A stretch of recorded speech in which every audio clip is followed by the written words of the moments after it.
Hey guys, welcome back to the channel. In this tech tutorial video, we're going to show you how you can insert labels, or as they are called, branches, on Coggle to your Coggle diagram. So let us dive into this. So what you want to do is navigate to your diagram on Coggle. And there are two ways how you can do this. Option number one, you simply right click anywhere you like on your diagram, like here. And from that wheel here, select the plus button, add a label. And after that, simply give it a text. That's it, press enter, and that is going to add the label to that diagram.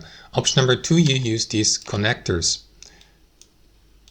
Here, for example, by clicking into one of your labels, like for example, you can go with this one here, and you will see that plus button.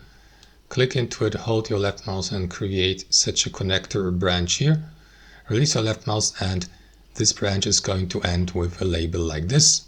So again, enter the text here, press enter, and that's how you do it.